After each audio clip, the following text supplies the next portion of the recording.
Right, good afternoon, everybody. If you recognize this format, it's similar to where we were about 5 years ago with COVID during a time of incredible uncertainty and unpredictability. We're not going to relive those days, but there is another period we're going through right now with a lot of unpredictability and uncertainty.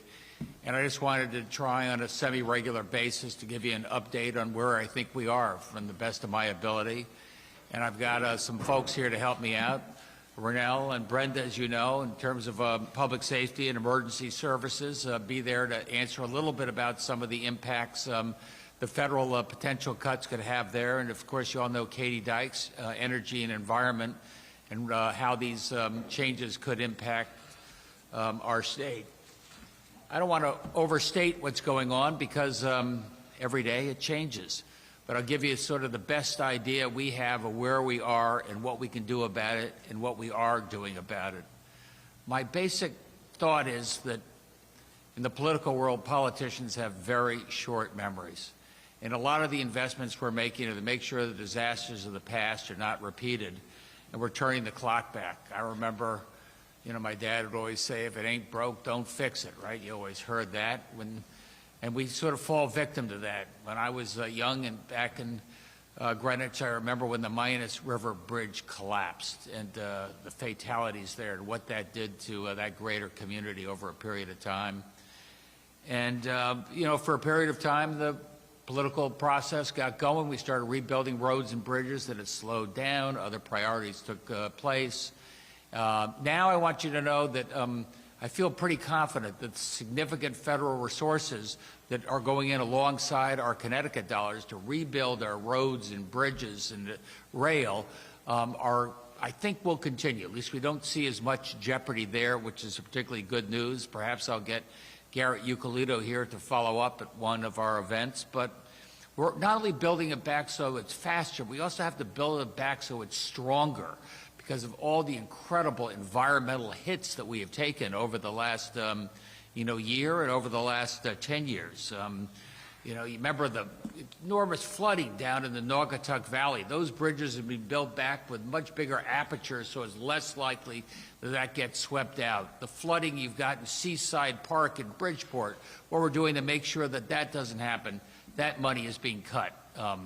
Right now. These are the type of investments we're making to do everything we can to keep you safe. Our farmers, do you remember down in the Connecticut River Valley just a couple of summers ago, where one day the corn is in drought and we have to irrigate it, next day it's underwater and you've lost the entire crop. We can only mitigate this so much with insurance and relief checks. We got to do everything we can to prevent that. Ounce of prevention, a pound of cure. And you'll hear from Katie how we're losing tens of millions, hundreds of millions of dollars, are at risk, as I should say, to slow down our efforts to protect you in terms of that risk and that resilience. And along the way, I also think about all the things we've done to keep you safe environmentally. And we've closed down our last coal-fired plant down in Bridgeport. That's going to be replaced with housing and retail and open space. And at the same time, President Trump is talking about bringing back beautiful, clean coal. He's the only guy I know that wants to have coal in his stocking. And what that means to the state of Connecticut, they've also rolling back the Clean Air Act. So I can take care of resiliency within my own state, but that's a Band-Aid on a bigger problem.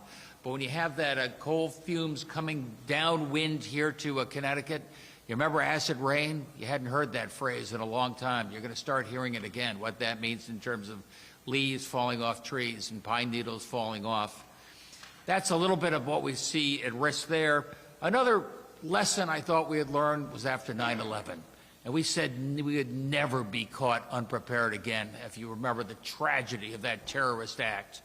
And along the way, Rennell and our public safety team have done everything we can, working with our neighbors when it comes to cybersecurity, when it comes to protecting our houses of worship, protecting our not-for-profits. We've had over $100 million going to our schools to protect them from risk. But right now, a lot of what happens with cyber is a little like COVID. It doesn't stop at the state border. It doesn't even stop at the national border.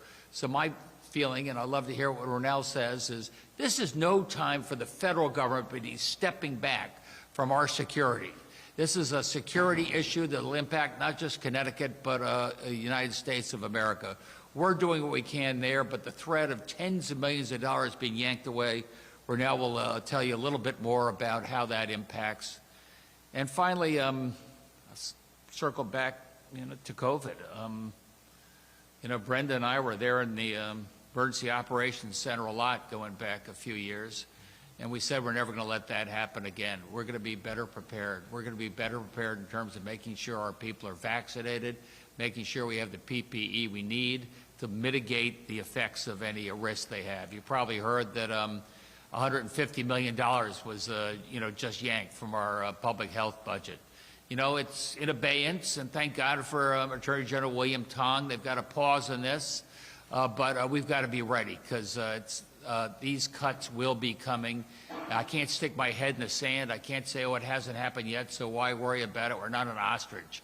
We're going to be prepared and do everything we can to make sure you're prepared and safe. I don't want to overstate the nature of the risk simply because every day it could be different. You saw what happened on tariffs yesterday. But we are ready and we are prepared. And one last thought, I'd say one place we have maintained our vigilance is when it comes to our financial security. You remember going from 2009 to 2019, we were woefully unprepared and a recession just devastated our state.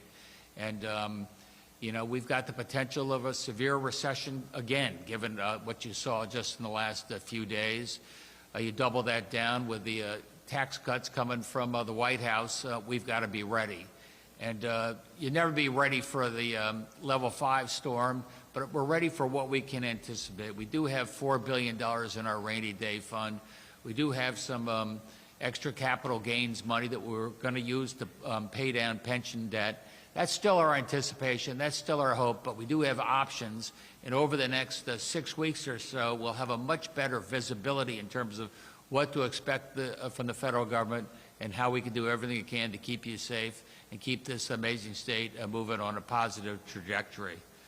So with that, Katie, I started out talking a little bit about resiliency and how we protect our farmers and protect our flood-prone areas. How's the cuts going to impact you? Well, thank you, Governor. It's great to be with you today. And just to try to explain a little bit about some of these cuts, we've learned about a lot of programs the Trump administration is seeking to roll back. The one I want to talk about today is the FEMA Building Resilient Infrastructure and Communities program. The extreme weather events are impacting our state. They're impacting Connecticut residents. They're harming people. We've seen lives lost, but also significant amount of costs. Hundreds of millions of dollars of costs that have come onto municipal budgets and state budgets. As we've had to rebuild infrastructure impacted by the extreme flooding in the Naugatuck Valley last August, the fires that we had last fall, and so on and so forth. And that's harming residents too. Over 2,300 homes that were damaged just in the valley alone last August. So these costs are real. But we also know that as climate change accelerates, there are infrastructure investments that we can make that can help communities better withstand some of these impacts, especially when it comes to flooding, and which is a big risk in Connecticut.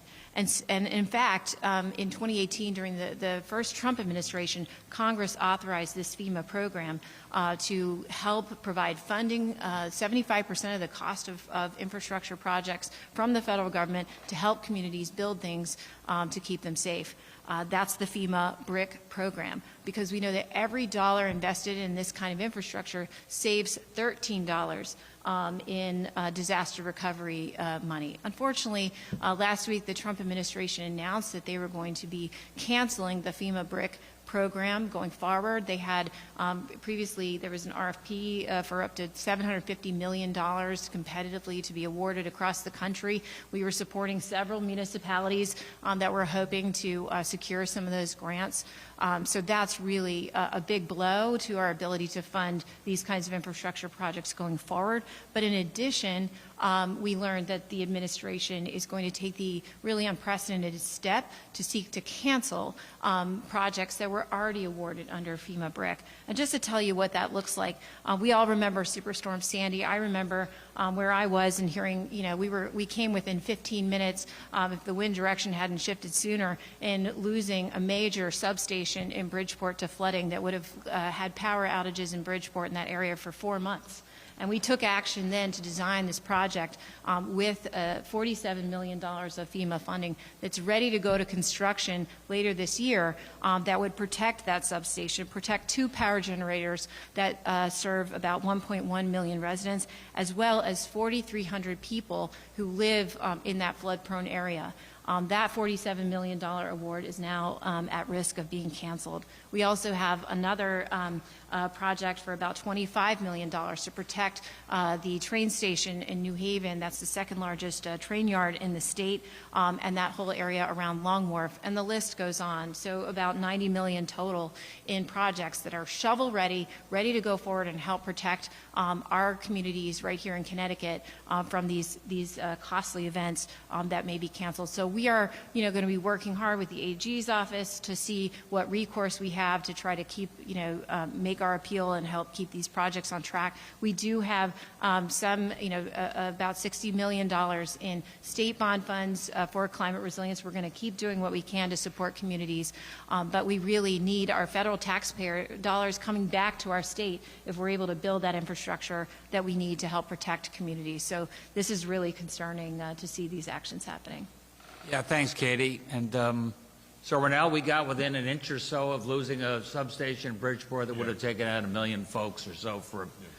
How are you going to keep us safe? Yeah. So, Gov, and everybody, since I began this job 18 months ago, I have learned that Connecticut is prepared and is constantly preparing for any emergency to come our way, from cyber threats to wildfires to the deadly flooding that we saw this past fall.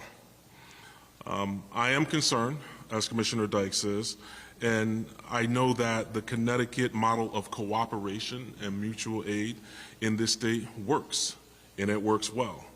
But I also know that we now have to start thinking differently about how we train on preparedness and our response to emergencies in this state, given where we are. I've shared with the governor and I've shared with others what's on my mind. What happened last year? I can recall being in the Emergency Operations Center just blocks from here during the massive CrowdStrike outage, when it took, several thousand computers offline. I can remember, and the Deputy Commissioner will talk about the lethal flooding in the Naugatuck Valley just this past summer. The hundreds of wildfires that occurred. That includes the lethal Hawthorne fire that occurred this past fall as well. And I also remember when I first arrived, working along with state and federal partners, along with our local government, in preparation for a national election. The way that the state came together to prepare for that election was unprecedented. We have a statewide emergency response framework, which lists how each agency will respond to during an emergency and after an emergency, and it's working well. But we are in a space right now where we're going to have to start thinking differently.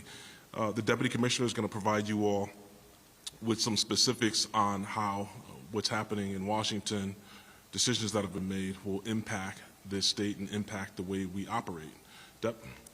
Thank you, Commissioner, and thank you, Governor and Commissioner Dykes. Governor, I do remember when we were together at the Emergency Operations Center and then eventually virtually so we wouldn't all get sick for COVID. And, emergency managers by nature are making contingency plans all the time.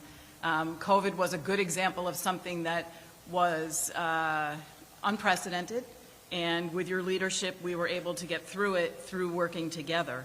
We now have to plan basically for a situation that's being created by the federal government. Our partners have always been local, state, federal, private sector, and the citizens of Connecticut working together to keep ourselves safer. What I would tell you now is that based on what we're seeing from the Department of Homeland Security, no FEMA grant is 100% safe. You heard about the BRIC program, which is Building Resilient Infrastructure in Communities. I remember being in the Emergency Operations Center as the floodwaters were rising during Superstorm Sandy, and those folks that were in the EOC who had relatives and friends in Stamford were watching to see if that seawall would be overtopped. And it came within inches of being overtopped. And one of the projects that has been canceled is a project to evaluate that seawall. All of the projects that have been submitted are projects based on what we've seen actually happen in Connecticut and elsewhere, and the mitigation that can be spent in, as the commissioner said, $1 of mitigation, not only to save the $13 in response, but also lives and property and people. So with that being said, there's a couple of other grants I want to mention. FEMA put out a rating process for grants. They are green, yellow, or red. I will tell you that the Building Resilient Infrastructure and Communities grant was in green, so that is not a guarantee that those particular programs are safe. Two programs that are in the red, meaning that they are threatened, is the Emergency Management Performance Grant, which is about $4.5 million a year to Connecticut, and the Homeland Security Grant, which is about $4.5 million a year. You don't know by the name of it what it means, but what it means is 145 towns use the EMPG program to support their emergency management program in their town. Every town uses the Homeland Security grant money because we distribute it on a regional basis.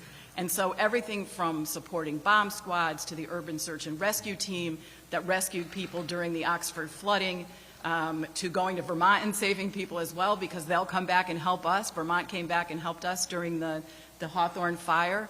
All of those resources, training, and exercise are paid for in conjunction with the state with the Emergency Management Performance Grant and the Homeland Security Grant. And a story I will tell you is that in August, I was visiting my dad, as I will often do on a Sunday. We were playing Scrabble, and my phone was blowing up about all the things that were taking place because a storm we hadn't suspected was coming, hadn't been forecast, was clearly hitting strongly. I leave his house, I go down to the bottom of the hill, I can't get out of the street. And you know why I didn't go into the floodwater? Because the people that were trained and paid by the Emergency Management Performance Grant had put barriers there that were purchased by either the Emergency Management Performance Grant or the Homeland Security Grant.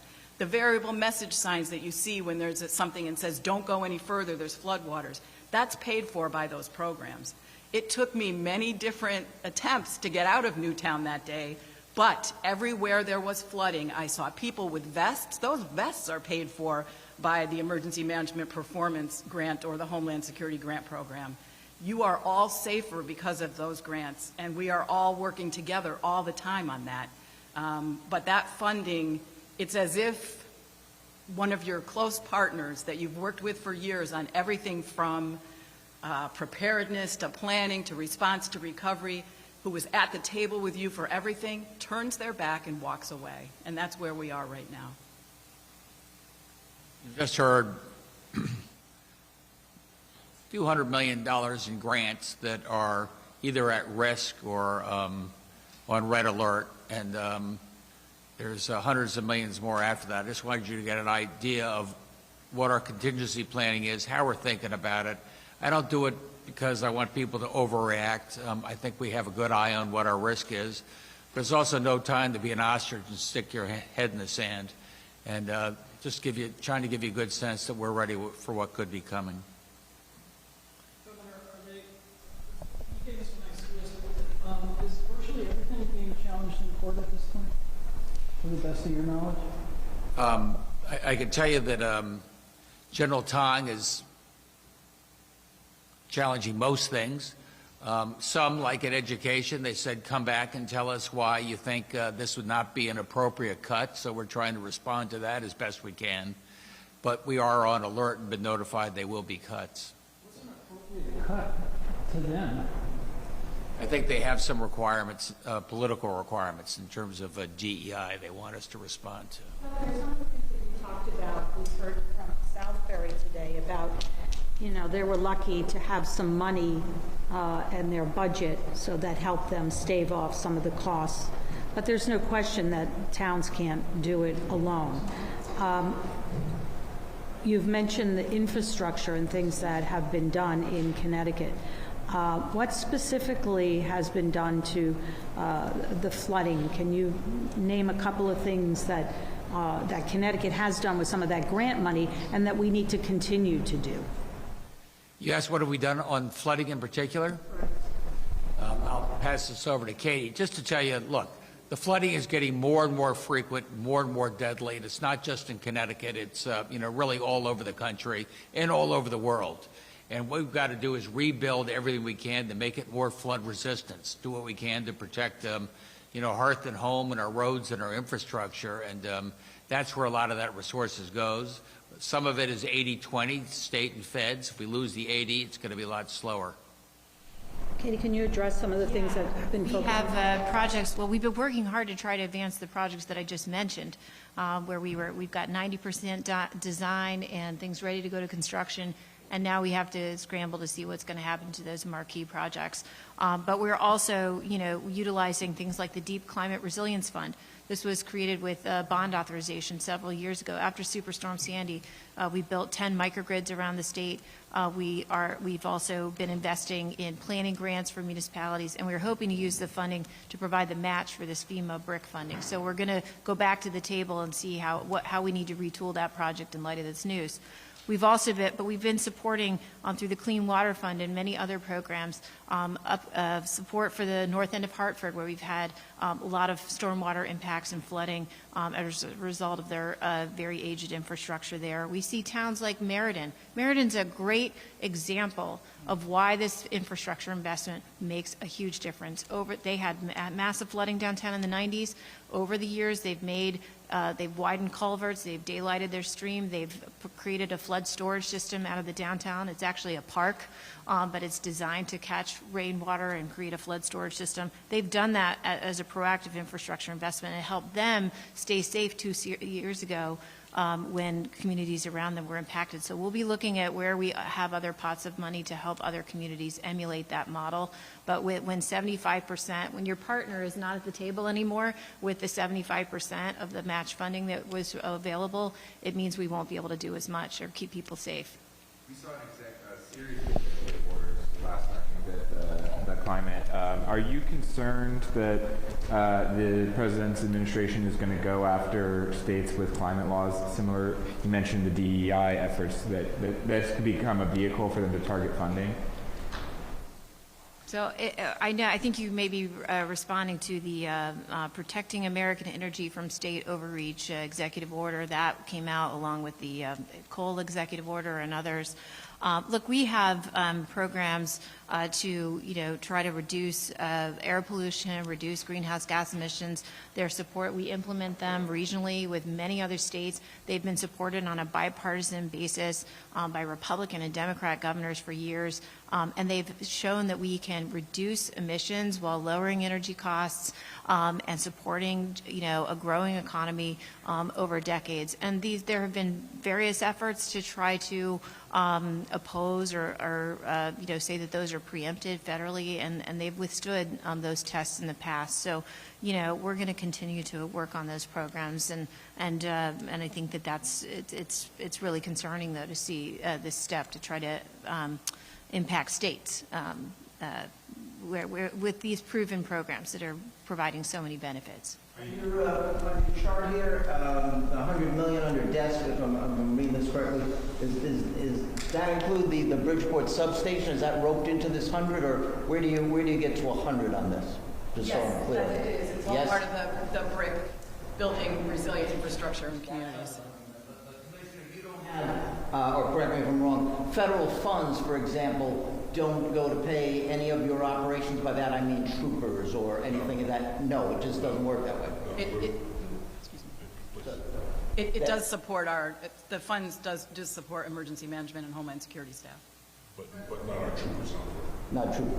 Brenda, could I ask you a little bit more about the Bridgeport project? Because there were tens of millions of dollars invested there before the latest $47 million Yes, and I can start, and then I can rely on my friends at DEEP.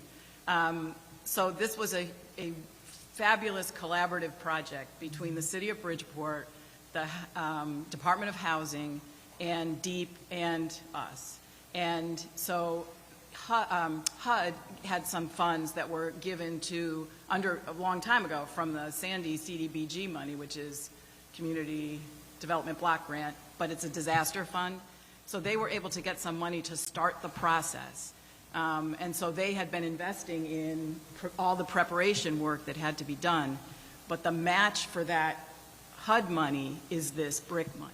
So the HUD money, unless it can be reshuffled, is attached to that Bridgeport. And can I just say one quick thing? I want to answer something that Susan asked. One of the other things that the state has done as far as resiliency are the small town economic assistance programs, the municipal grants and aid. We at DEMIS, which, through our desk fiscal folks too, are right now processing about $40 million in grants for things like firehouses or dispatch centers and things like that. So there's a tremendous resource there that the state has provided already. It's just that the partnership with the federal dollars assisting is what makes it really work. And one other thing I wanted to bring up is one of the other grants that's challenged, apparently, is the federal nonprofit security grant. And I really want to compliment Connecticut, the governor, and the legislature on our state nonprofit security grant program, which has been in place since 2021, has provided over 360 facilities with protections, physical security protections. And as the governor mentioned, we have over 2,000 schools that have received physical security protections since 2013, school projects. So there's a lot of support and encouragement within state government itself. It's just that the partnership with the feds has made it even that much better. In addition to federal funding to help rebuild after a natural disaster, Connecticut has used some of this federal funding to reinforce and reinvest to make our communities safer and protect ourselves from other disasters. So that is absolutely proactive. true. We have a lot of hazard mitigation grant programs funded by the federal government, but we work very closely with our state agency partners, DEEP being primary, but others as well. All the projects are vetted, and we work through to make sure that we are prioritizing the saving of the most property and the most lives in every mitigation project that goes forward. Well, with that said, your big partner of 75%, how can Connecticut afford to do all these good things going forward? As I said, Susan, before, and as you just aptly pointed out, this is about Connecticut being on the forefront of risk mitigation. We're going to have to think differently now. We're going to have to think differently with our partners in state and local governments, and we will do that. And we will do that. We've already begun internal discussions. Governor, you mentioned some relocation money. There's some response that maybe if we change some of the DEI policies, we could get some of that money back. There's just a question about concerns with the environmental executive orders if Connecticut may be targeted. As these cuts come in and you start to feel the pressure, do you think the state may need to revisit some of those policies and get in good graces of the Trump administration to get some of this money back? No, that's not the way I look at it. Look, we're not going to change what we do. Connecticut is Connecticut. We know who we are. If I can mitigate some of the risk by changing some of the wording or titles, why not? I want to protect my kids. I want to protect the money we're investing to keep you safe from flooding. But we're not going to change who we are. Are you concerned that the Trump administration could go after Reggie in those schools? Again, I think we're reacting to this. These are proven, programs. Reggie, we've reduced emissions 53% since the program came in place. We've saved, billions of dollars with that program. It's had bipartisan support. It has a strong track record, and so, I think maybe that's why there's a concern. There's this focus on it because it has been such a success. But we think again, it's on a solid foundation.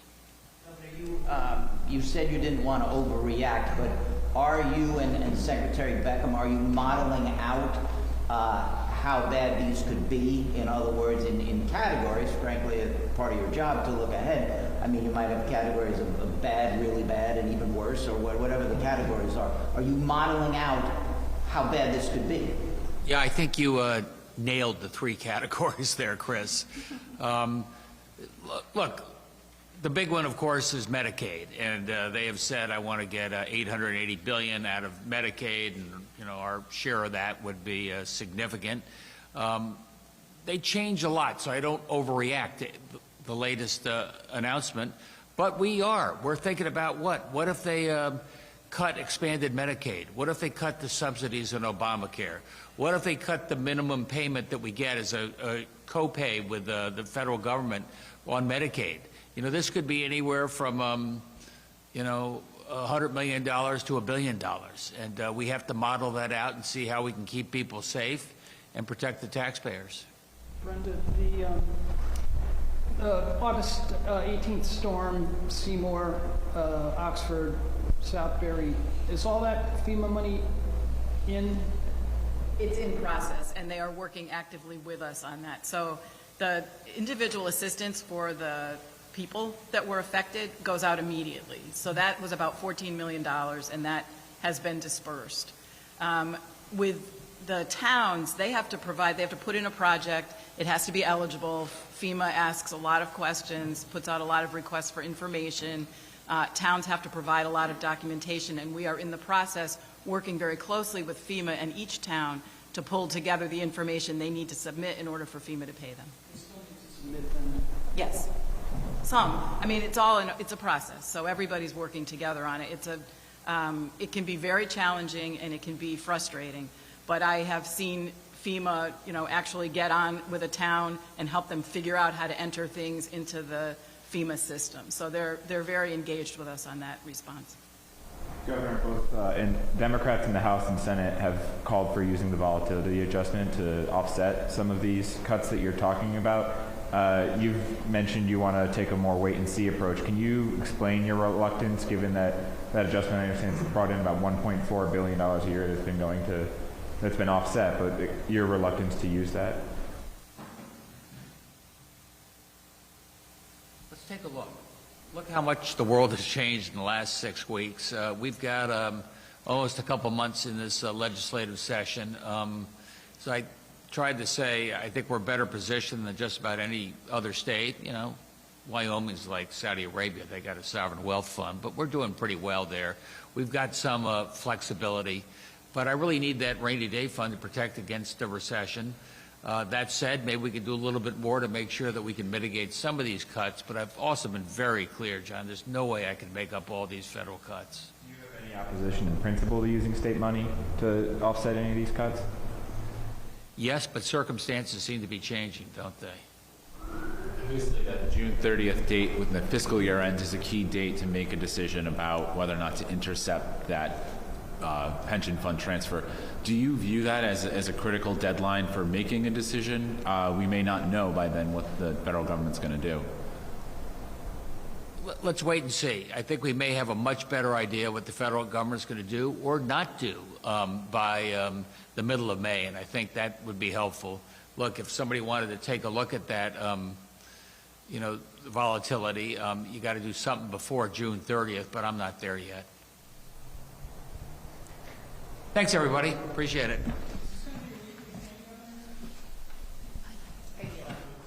Regular. I don't know about weekly.